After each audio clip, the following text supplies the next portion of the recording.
গত শনিবার গভীর রাতে পঞ্চগড়ের তেঁতুলিয়া উপজেলার আজিজনগর এলাকায় স্কুল শিক্ষক বেলায়েত হোসেনের বাড়িতে ডাকাতির ঘটনায় আটক ৫ জন আন্তজেলা ডাকাত দলের সদস্য বলে জানিয়েছে পুলিশ।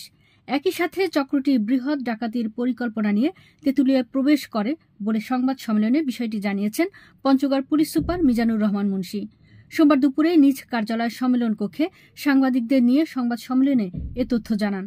তিনি বলেন, ঘটনার পরেও পুলিশের ৪ থেকে ৫টি টিম নিয়ে রাতভর অভিযান পরিচালনা করা হয়। এদিকে রবিবার সকালে ট্রাকের এক চালককে আটকের পর যাত্রীবাহী বাস থেকে আরও ৪ জন সহ মোট ৫ জনকে আটক সহ নগদ ১২,৫০০ টাকা, ২.৫ ভরি স্বর্ণসহ ৫টি মোবাইল ফোন ও দেশীয় অস্ত্র জব্দ করা হয়। তাদের জিজ্ঞাসাবাদে জানা গেছে, গত ২৫ ফেব্রুয়ারি ভোরে টাঙ্গাইলের ঘাটাইলে শিক্ষা সফরের ৪টি বাস ডাকাতির সাথে চক্রটি জড়িত ছিল বলে স্বীকারোক্তি দিয়েছে বলছে পুলিশ।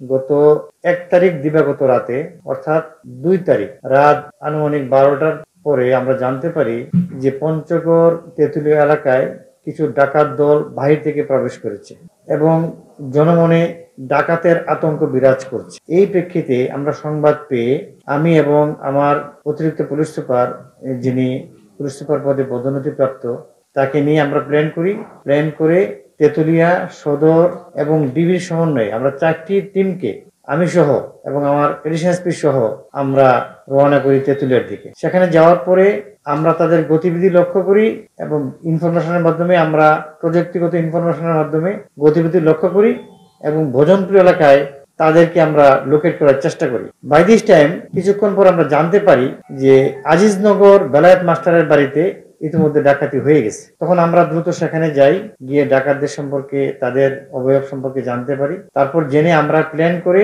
আমাদের পঞ্চগড় এলাকার তেঁতুলিয়া সদর সহ দেবীগঞ্জ পর্যন্ত আমরা তখন চেকপোস্ট, যেহেতু তারা আমাদের একটা দেশের প্রান্তিক জেলা, এর বাইরে আর যেতে পারবে না, তারা যাতে আমাদের জেলা থেকে বের হতে না পারে সেজন্য আমরা সকল প্রায় তেঁতুলিয়া সদর এবং দেবীগঞ্জ পর্যন্ত প্রায় 7টি চেকপোস্ট, পাশাপাশি রেল স্টেশন, বাস স্টেশনে আমরা চেকপোস্ট বসাই। এই প্রেক্ষিতে যখন ভোরাত হয়ে যায় তখন ভোজনপুর এলাকায় আমাদের অতিরিক্ত পুলিশ সুপার শফিকুল ইসলাম, তার নেতৃত্বে ডিবির টিম ছিল।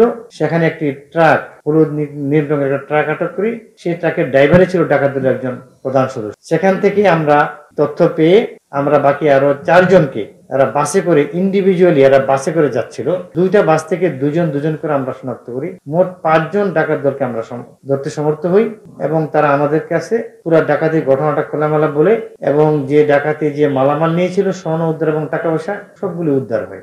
তারপর সেই প্রেক্ষিতে আমরা জানতে পারি যে ডাকাত দলের সদস্যগুলি আমাদের ম্যাক্সিমাম হলো রংপুর এলাকার এবং এরা হলো আন্তঃজেলা ডাকাত দলের সদস্য। এরা বিভিন্ন জেলায় ডাকাতি করে বেড়ায় এবং আমাদের তথ্য ছিল এরকম যে ওই দিন আমাদের তেঁতুলিয়াতে বেশ কিছু বাড়িতে ডাকাতি হবে। আলহামদুলিল্লাহ, আপনাদের জনগণের প্রচেষ্টায় ওই দিন শত শত লোক আমাদেরকে সহযোগিতা করেছে। রাস্তায় আমি যখন যাচ্ছিলাম রাতে ভোজনপুর এলাকা, তেঁতুলিয়া এলাকার বিভিন্ন পয়েন্টে আমরা যখন চেকপোস্ট করছিলাম, আমাদের সাথে জনগণ স্বতঃস্ফূর্তভাবে আমাদের সাথে অংশগ্রহণ করেছিল। পাশাপাশি আপনারা যারা মিডিয়ার ব্যক্তিত্ব যারা আছেন, সাংবাদিক তারা আমাদেরকে সবসময় সহযোগিতা করেছে।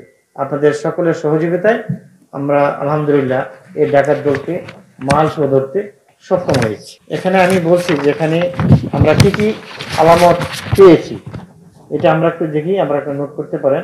সেখানে আমরা উদ্ধারকৃত মালামাল হলো, টাকা পেয়েছি এদের কাছ থেকে 12,500 টাকা, স্বর্ণালঙ্কার পেয়েছি হাতের বালা 1 জোড়া, স্বর্ণের দুল 1 জোড়া, স্বর্ণের দুল 1 জোড়া বড়, 1 জোড়া ছোট, নাকফুল 1টি, রূপার অলঙ্কার হাতের বালা 1 জোড়া, ইমিটেশন 1 জোড়া কানের দুল।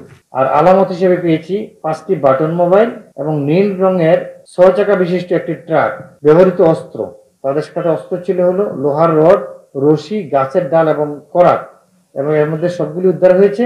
শুধু করাতটা আমাদের কাছে এখনো উদ্ধার নেই। আর গ্রেফতারকৃত আসামিরা হলেন আইনাল হক, শরীফুল ইসলাম, হাসানুর, তহিদুল ইসলাম এবং আনোয়ার হোসেন, এবং তারা ম্যাক্সিমামই হলো রংপুর এলাকার সদস্য।